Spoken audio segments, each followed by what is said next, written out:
Greetings, geeks and geekerellas. It is me. I am back. Late, but I am back. Sorry about that. A little bit of family stuff, mostly all on me. I forgot to charge my battery for the camera that's recording this. Then for some reason I just felt really sluggish. Hard to get and motivate myself. But anyway, I'm doing it. And part of the reason why I'm motivated to do it is because holy crap, this episode. I don't think it's like lean on the thing good, but still, it's one of the best episodes of the season. Which should be, because it's the finale. So, because it's a finale, a lot of crap happened, and I'm not really sure how to structure it.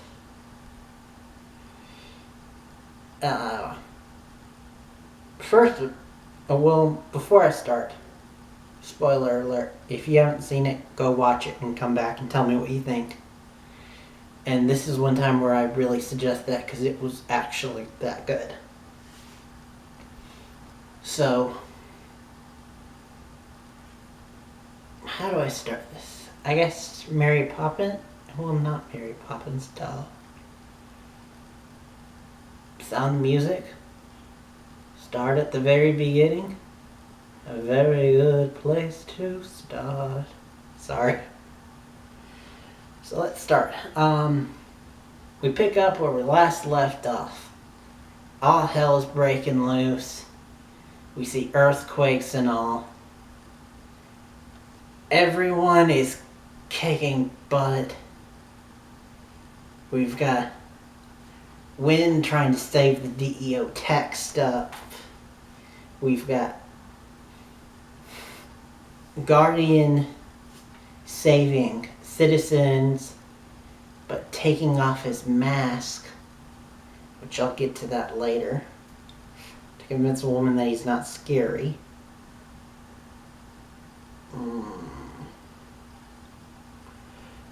One of the negatives of the episode, in my opinion.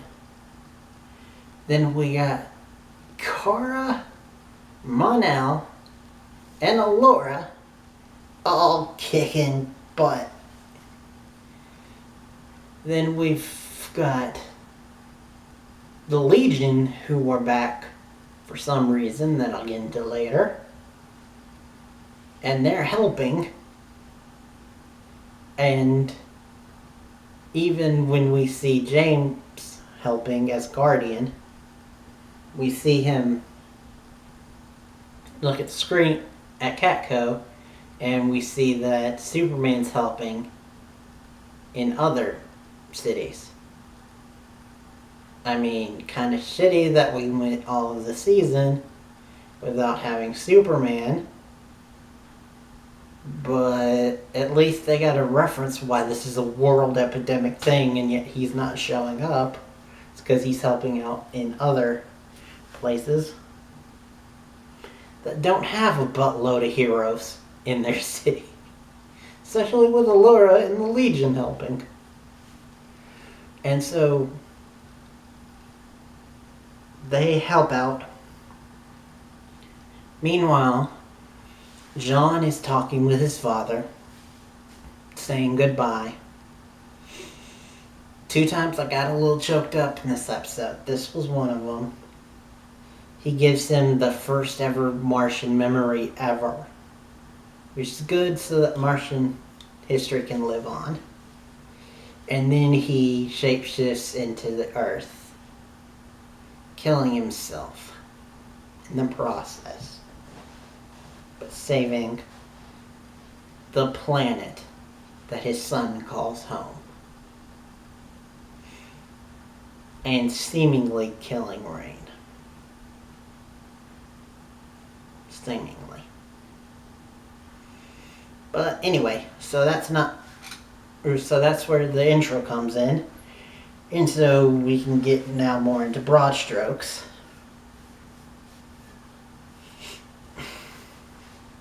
And that is, we see Sam inside the whole rain thing, and the rain dimension thing. And she gets help from an unlikely suspect. The kind of Force Ghost-esque, like physical manifestation type thing, they didn't really explain it, of Sam's mom, who actually genuinely helps her. I thought for sure they were going to do a twist at the end saying that she was evil, but no. She just wanted to help Sam, and I'm glad that we got to see that actress one last time, and that we got redemption for her that Sam could actually see, which was cool.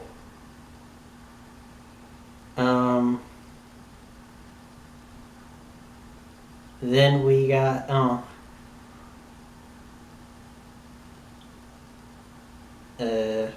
sorry, brain fart. And she actually does get better. Meanwhile, Coville, because I believe that's his name, the culty dude played by Arya's dad from Pretty Little Liars, I think he's dying but not dead. And so in a last ditch thing, he goes to John's ship and calls a distress signal, letting them know where Rain and them are. And they're all kicked. Everyone comes to play. They kick butt, take down the priestesses like that. And then Supergirl is left to fight Rain, and Rain's got her in a chokehold, which is very reminiscent of Man of Steel. And then, also in a way that kind of mimics Man of Steel a little bit, Sam, who's now woken up and is full Kryptonian, comes in and stabs Rain while she's got Kara in a headlock. Kara then takes this time to punch her and distract her, and then backhand her into a pit of lava. And then Rain, as she's dying, goes in a fit of rage and is just doing her eye beams everywhere. She kills Laura. Yes. She kills Sam. She's about to kill John. Then Mon-El pushes him out of the way and she kills Mon-El. So...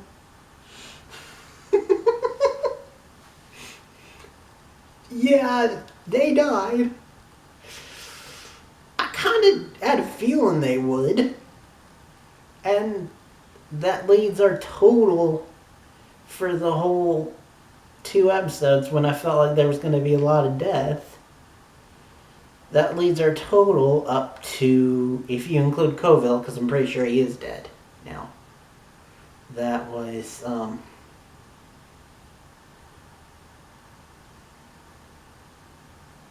Coville,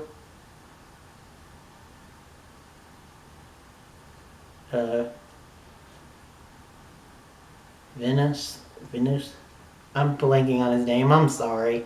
He was a good character, I just can never remember his name. Got them last time, then you got Marin, then you got those 3. So 6 people dead. But we're not done. Because we've still got a good chunk of the episode left. So what happens is Supergirl sees the Herondale that was in Mon-El's hand, gets an idea, and grabs his Legion ring, which apparently we've now got it official, that Supergirl could not breathe in space, but the Legionnaires can, because of the ring, and now because of things in the future, Kara can now breathe in space. So at least we've got that like a definitive answer to all that now. Which might actually come into play next season. But we'll get to that later. And so she decides they're going to pull a move from the original Christopher Reeves movies. And she like asks for a portal. Like, where's a portal? And she's gonna like travel around and go back in time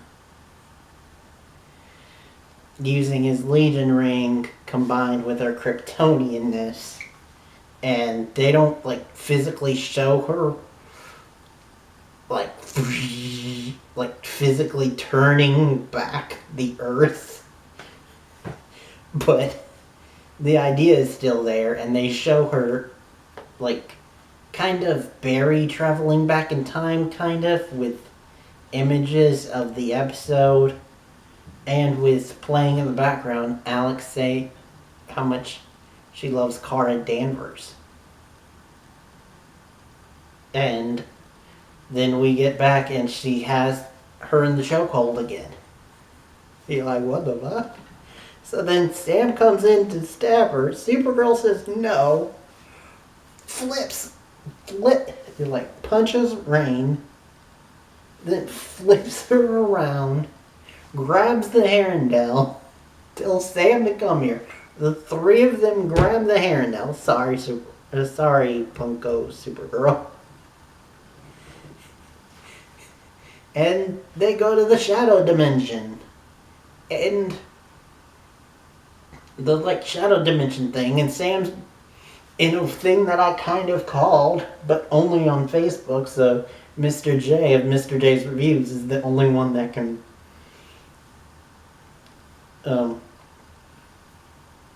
back me up on this. But we get Sam versus Rain.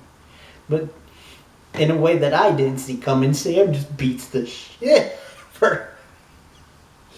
And does the typical, this is for Ruby, this is for Patricia, her mother, and this is for just me. And then she forces in a move that kind of reminded me of Winona Earp. If you've seen it, you know what I'm talking about. And she just force feeds her the liquid of one of the bad fountain, I guess. And so the I think it's the spirits of the people that she's killed come take her.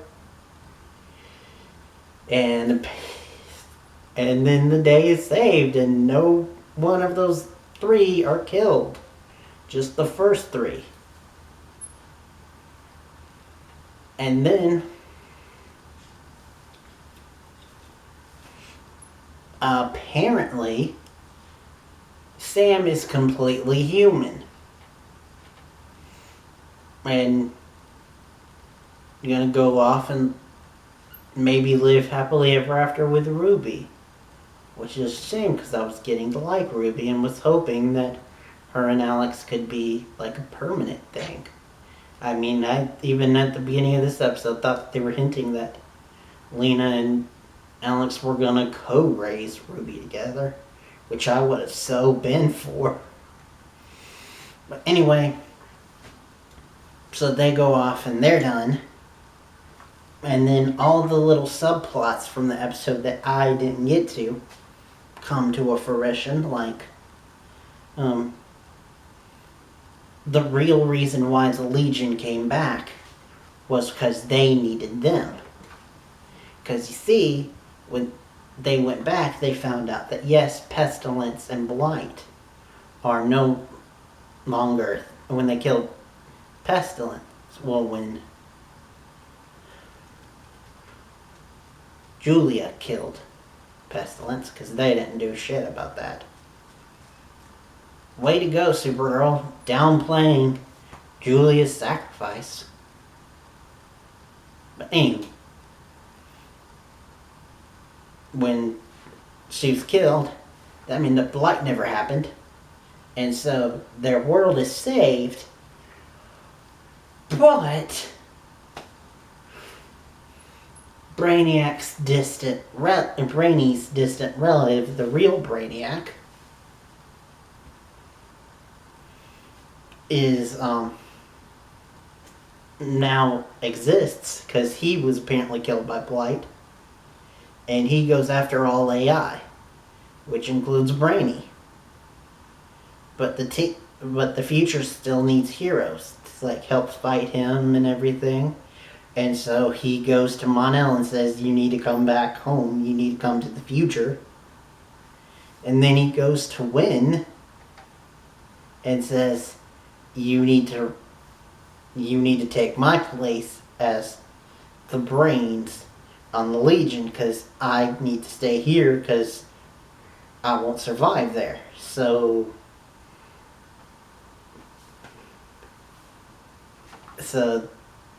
after some touching scenes with James, which was really cool, and I really like that bromance, and I hope it continues. Win, in the other scene that made me choke up, says goodbye to everyone and leaves. And now apparently he's going to learn how to drive the Legion ship, which is going to be pretty awesome. And they hinted that when Win finally does return, because we know he will, that he will probably have an awesome suit, which, thank you, finally. And because that confirms that we now know that next season, Brainy is going to be a series regular. Win is Mon-El isn't going to be in next season, and Win is going to be a reoccurring cast member. And my thing with that is I think that Win is going to come back, but because he won't be in every episode, that he'll take a break for a while and then come back. That they can't have him as series regular when he's going to be gone forever, and we've got so many characters as is, and we've got even more characters coming in, which is why Jean's story, which was another subplot, is that he's stepping back. He's no longer going to be the director of the DEO. He's going to be more like Martian Manhunter from the comics. And he's going to ingratiate himself more into the people and help the people.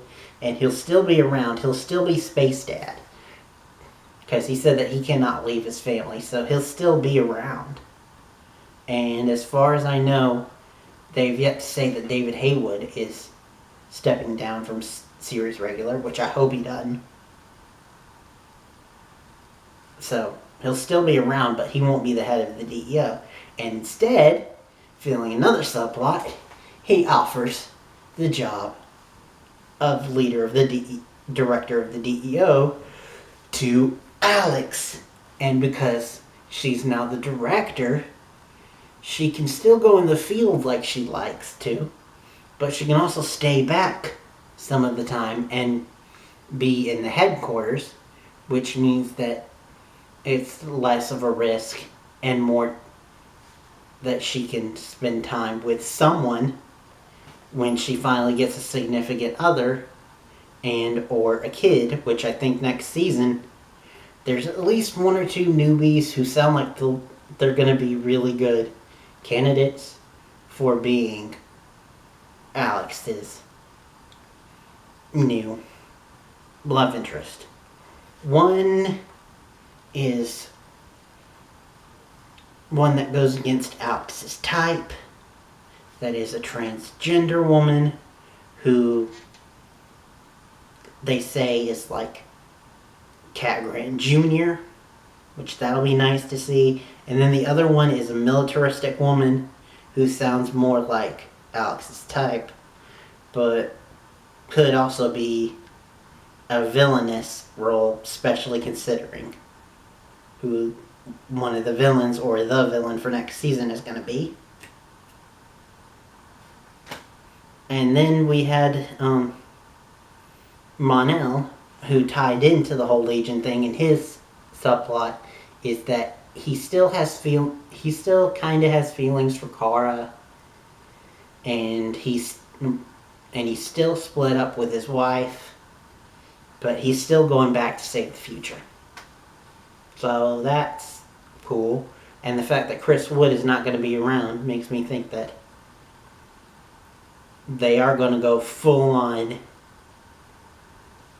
Supergirl 5 or Super 5 or however they're going to say it. The ship of Brainiac and Kara, which is a comic accurate couple. And also, they actually have some surprisingly good chemistry, especially even in this episode, when she makes a Star Wars reference and she's like, come on, Mon-El didn't show you Star Wars? Which is pretty cool. And it's like the minute that I saw that during like the kick-ass montage at the beginning, I was like, yep, I already ship it. But anywho, I believe that's it. Lena, which really wish they wouldn't keep doing this with her. I kind of still want Supercore to be a thing, even though I support Super 5. They say that Lena was supposed to give all the Herondale away to Allura, but she didn't. She held on to some of it because it's going to be revolutionary, and it has a lot of different purposes. But at one hand, I don't like it because it continues the secrets between Kara and Lena, and I'm kind of still a little bit of a Supercore shipper. But at the other hand, it's a cool story. Plus, it could lead to some cool stuff, like maybe some cool otherworldly inventions from L-Corp. And also, forgot to mention this last time, but Miss Tessmacher. She will have a bigger role, probably next season, because she is now Lena's assistant. Which is pretty badass. Which I love that they grew her character last time. So much stuff happened that I forgot to mention it, and I'm probably forgetting something. But I'm probably going to end it there, except for tease for next season. It shows that when Kara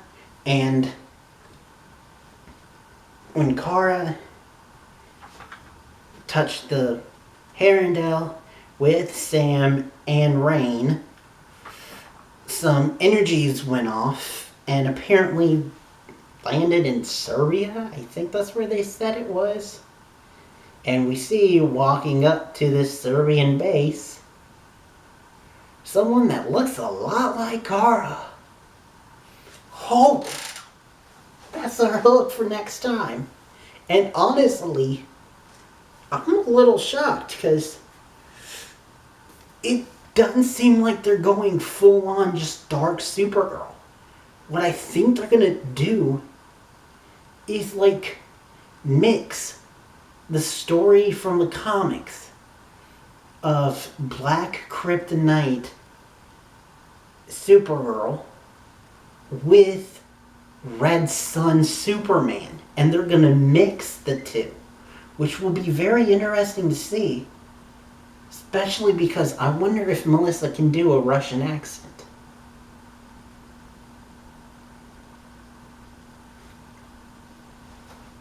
But anyway, if she is Russian, I apologize. But anyway,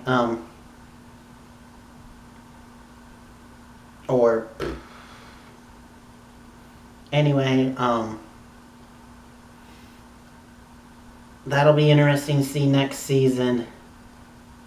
And so will all the other things. And honestly, I'm more excited for next season than I was for last season. Oh yeah, the one thing that I didn't address, which was my one negative. Guardian. At the end of the episode, James Olsen reveals himself as Guardian to the world, which I'm like, fuck! I do not like this. Granted, some heroes can be out as themselves But some should keep their secret identities. And considering that he is the head of a giant, well, where he's kind of the secondary vice head, I guess you could say, of a large corporation, and has a lot of people in his life, which it's like, hey, you're Guardian, so that means that your friend Kara must be Supergirl type shit. And it's just like, what the fuck? No.